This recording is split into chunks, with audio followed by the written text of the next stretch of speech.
welcome. I have had the pleasure of speaking to these individuals for the past hour in the green room. I can tell you this is going to be a rowdy discussion based on our conversations that we were having backstage. At the very least, it's going to be the best dressed panel of the day, I believe. So the topic of this is a new era. And we're going to be talking about this new era post Section 377. This is my cue to tell you that there's a poll coming up, so I would get your phones ready.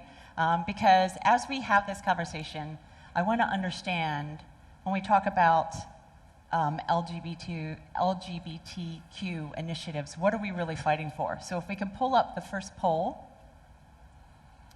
The question is, which LGBTQ initiatives means the most to the community?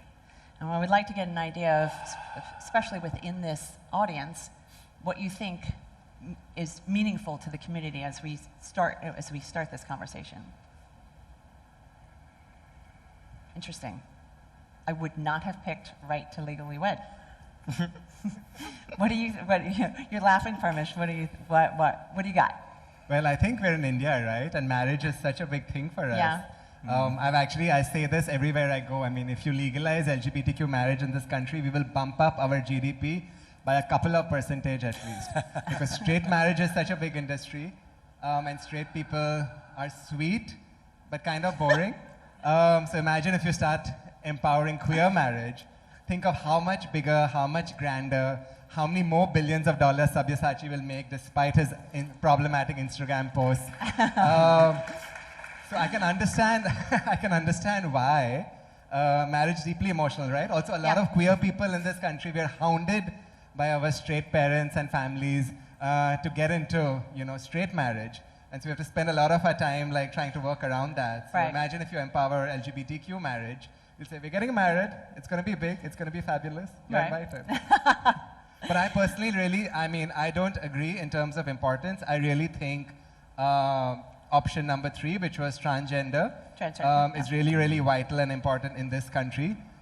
We have had a very progressive transgender, a Supreme Court judgment called the Nalsa judgment, which then translated over the years into a problematic, but we now have a transgender bill.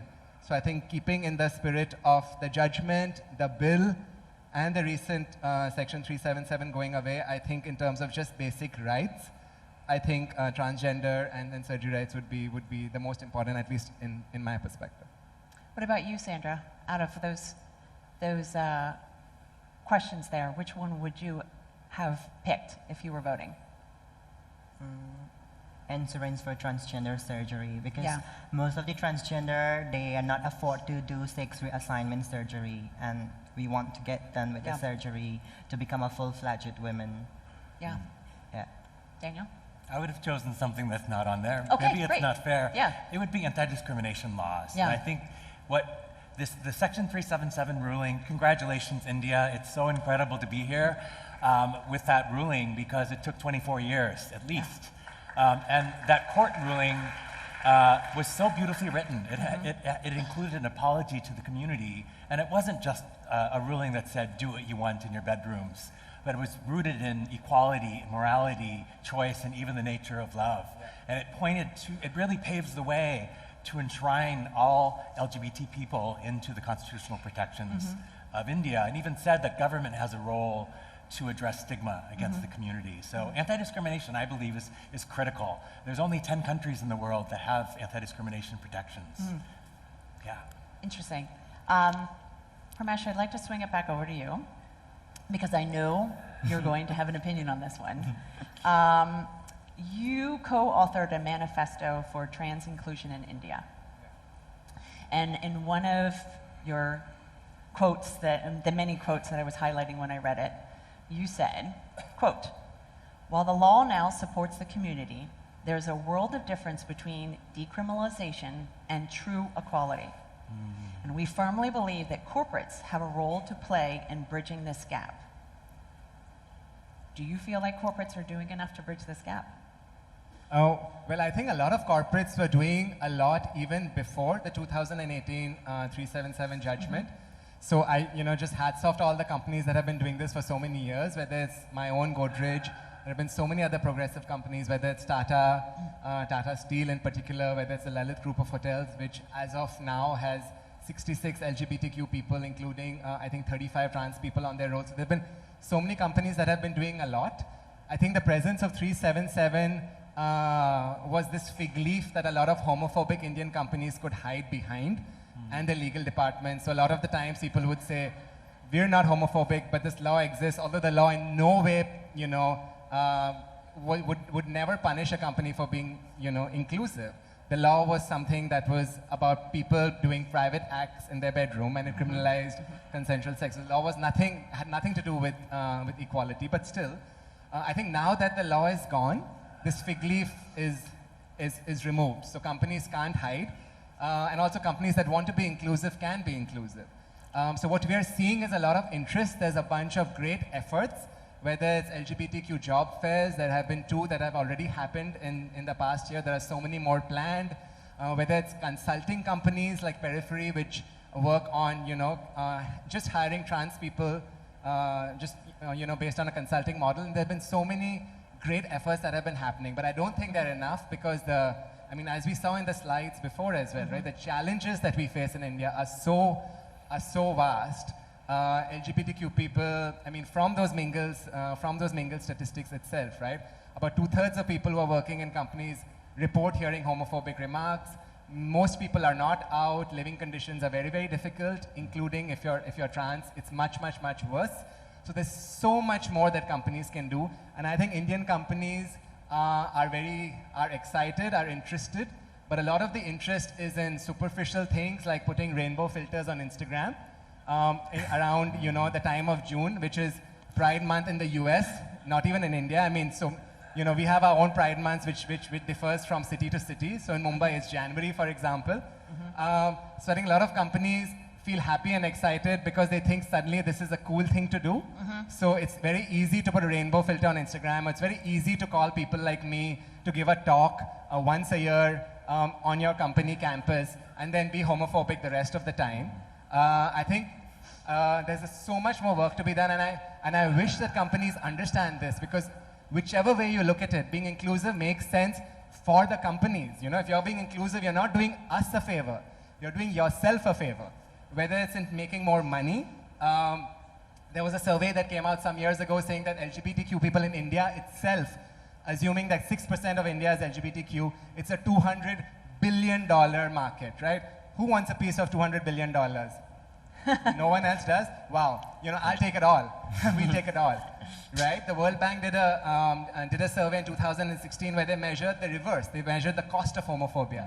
And that came up to $32 billion, right?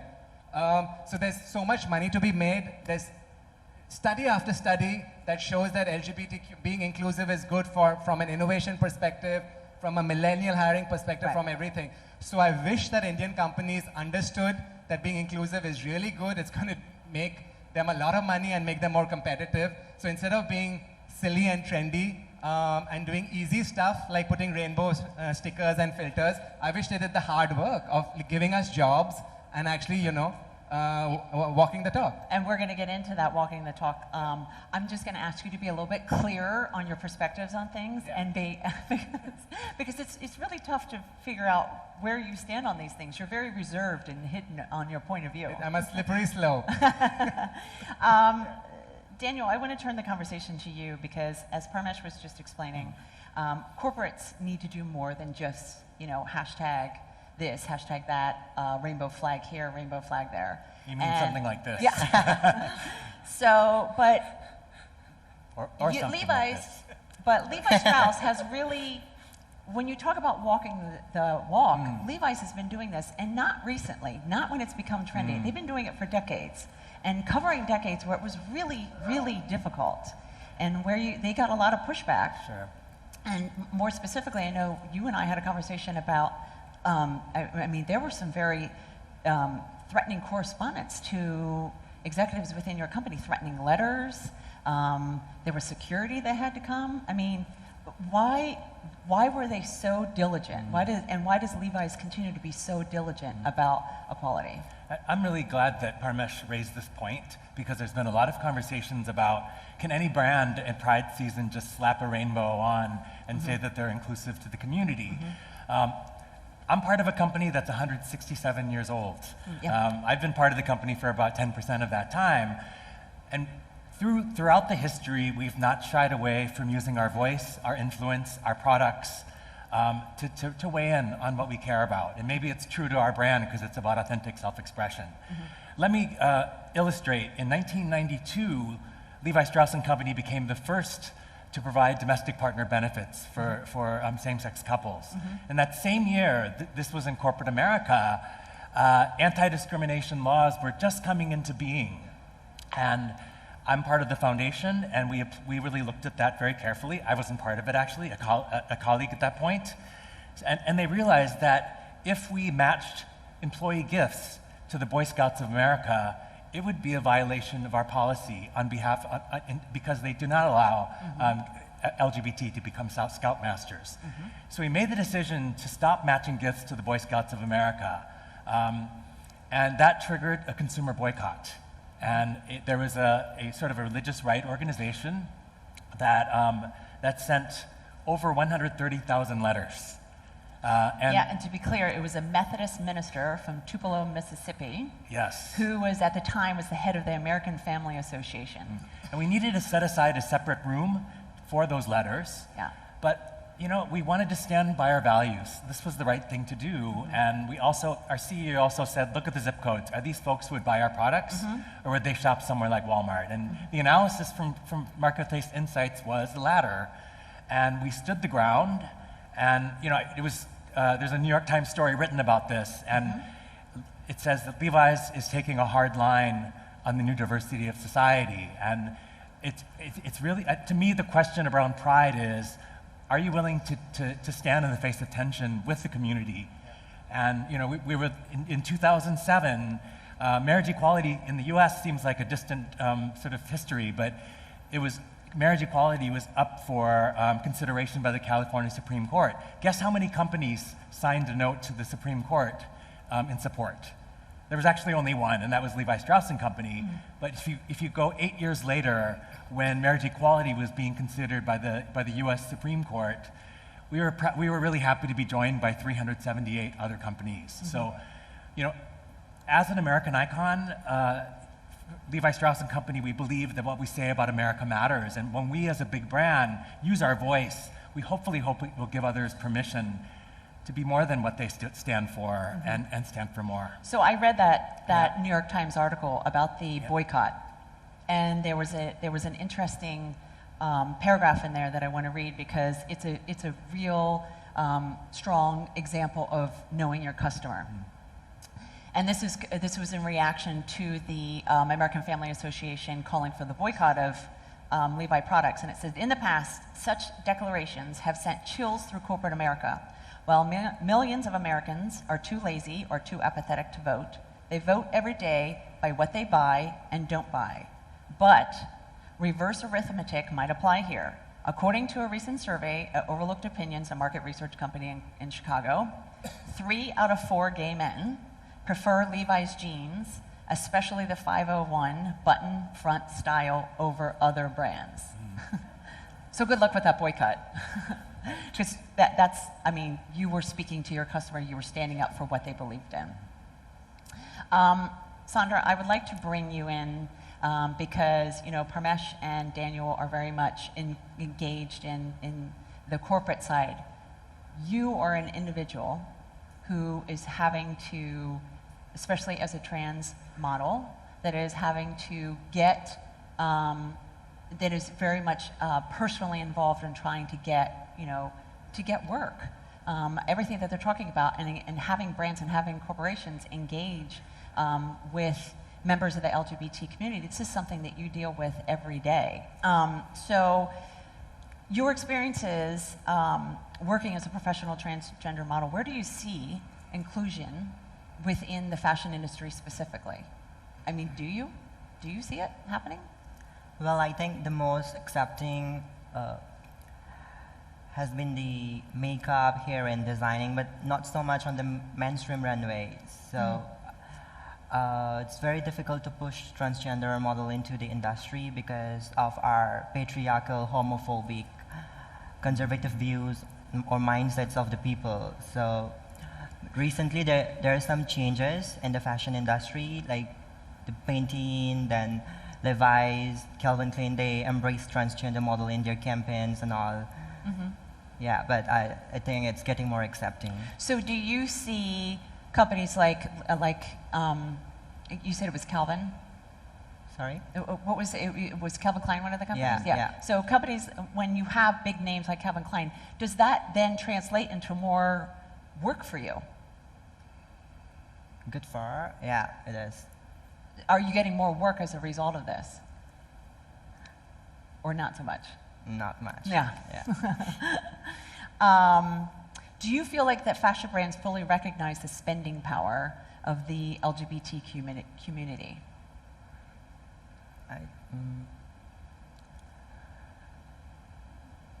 Like the brands and all, they should endorse transgender models, not only transgender, but like the models from LGBT community, that this will motivate them, like motivate and encourage LGBT consumers from the LGBT spectrum to celebrate their true selves through fashion and responsible lifestyle choice.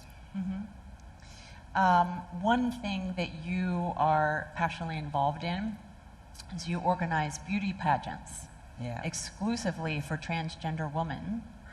Why beauty pageants?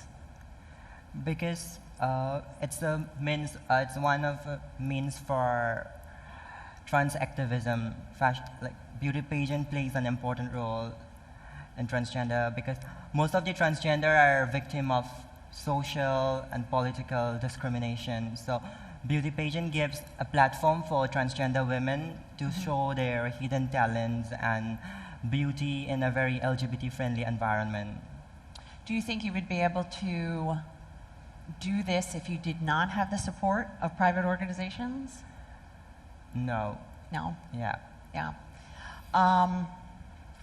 Parmesh, I want to go back to one of the things that you were talking about earlier, and you were talking about embracing this younger generation, specifically the Millennial Generation.